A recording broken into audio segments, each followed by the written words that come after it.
Joining me now is Georgia Congressman Austin Scott, a member of the House Intelligence, Armed Services, and Rules and Agricultural Committees. Congressman, good to see you. Thank you so much for being here. Good to see you too, Maria. Where do you stand on this debate of one major bill or two? And do you think you're going to be able to rally your New York and California lawmakers into agreeing to all the other things if, in fact, they don't get their way on the SALT deduction? Well, I think so. I think they'll get some expansion of their deduction, and the president's going to meet with them this weekend. Several of us are going to be down there to have discussions over how we move forward. I think that, the concept of one big piece of legislation, and, remember, we get two bullets, so why wouldn't you take the big bullet first and get everything you can, and then let's do a cleanup bill later on in the year as we can. But we don't need to leave major things undone in that first piece of legislation, especially the tax law. Remember, Maria, the tax law is the only thing that he can't do anything about with executive order. So, border security, energy, all of those other things, he's going to get some of that with executive order. It's the tax law that if that law expires at the end of, 25, that candidly would probably send this country into a huge recession because of the massive tax increases that come if we don't extend those Trump tax cuts. Well, Jason Smith has been adamant in saying the tax extensions need to be done early in the year. Newt Gingrich told us you need to have that signed into law by July 4th. Otherwise, it's going to impact the midterm elections and you guys will be voted out. So, right now, Lindsey Graham says the best way to do it is put taxes second. Is that where you think this is going? I don't agree with Lindsey on that. I certainly respect him. But remember this, we're going to get a lot of the stuff with executive order on immigration and energy, and hopefully the energy takes care of inflation. If the tax law expires at the end of this year, 2025, then we're going to go into a major recession. And remember, Maria, as we go through all of these tough pieces of legislation, we've got a very, very slim margin in the House of Representatives. So I do think that it's best for the piece of legislation to come through the House first. That's going to be the tougher vote for us. And then, hopefully, it obviously pre-negotiated between, the Senate and the president. Then the Senate will be able to take it up. But as a business owner, I can tell you, we need certainty in that tax law before you start pressing into the summer and the fall months of the year, because as you have that uncertainty pushing into, January of 26, all of a sudden business owners are going to have to start making decisions based on the assumption that the law is not extended. So I think Jason Smith is right in that the tax law needs to go first. I hope that this does not become a my way or the highway for certain members of Congress, because if it becomes that, an issue of pride over authorship or strategy, then the American citizens are going to pay a very dear price for that. All right. So we're really at the same place we were on Sunday when I spoke with Mike Johnson and Lindsey Graham and Ron Johnson about this, and that is the House and Senate are split on how to execute Trump's agenda right now. We'll see what happens this weekend. Let me get your take on what happened yesterday. The House passed the Laken Riley Act. 159 Democrats voted against this bill. It requires federal immigration authorities to detain illegal migrants or immigrants arrested for theft and allow states to sue the Department of Homeland Security for crimes committed by illegal migrants. This bill, after Georgia nursing student Laken Riley was murdered by an illegal while jogging on the University of Georgia's campus. Pennsylvania Democrat Senator John Fetterman co-sponsored the Senate version of the bill. Even he called out his fellow Democrats for not backing it. Watch this.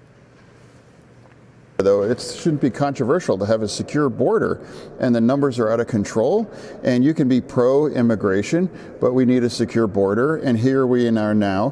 When you have hundreds of thousands of people in our nation here illegally with criminal records, and some actively engaging in crime, well, then they all have to go, and I'm not sure why that would be controversial to anybody.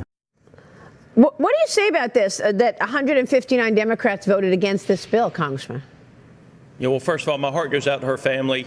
I don't understand what they have done over the last 4 years, the Democrats to our country.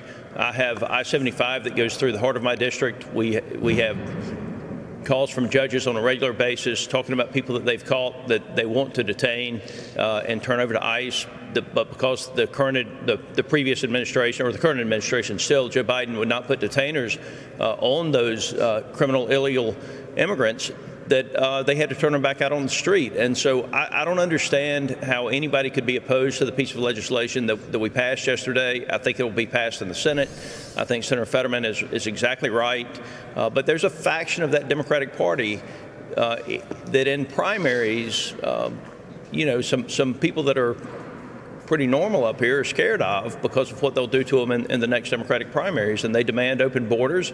And they, Maria, you know this as well as anybody, they use the term race as an excuse to not do anything, against criminal illegal immigrants.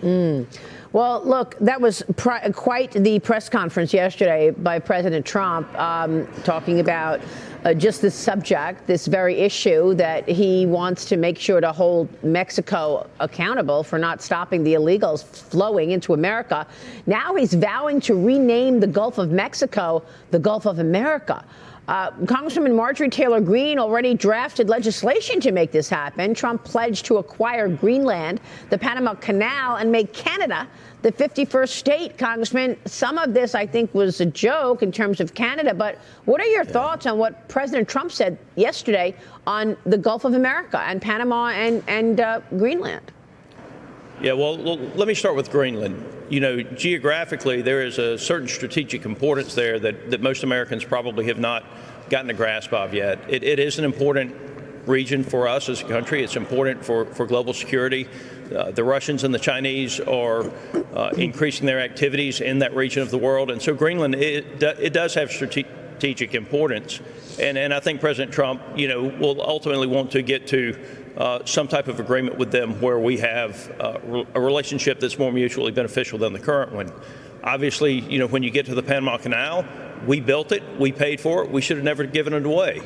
We did, and I think that when you look at the transit that goes through there, it's obviously one of the more important geographical areas, again, for commerce in the global trade. So he's right about looking at those issues. How we get to the resolution, I'll leave that up to the administration. As for the Gulf of Mexico or Gulf of America, again, and I've spent some of my best days on that water.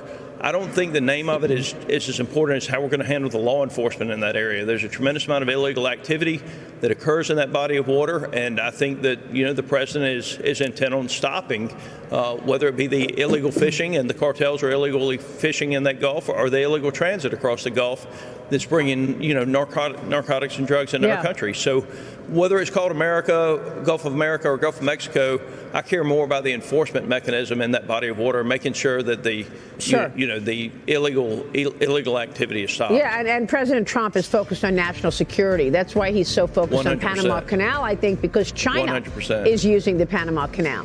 And 100%. This is our number one adversary. Congressman, it's great to get your take on all of this. Thank you, sir. Thanks, Maria.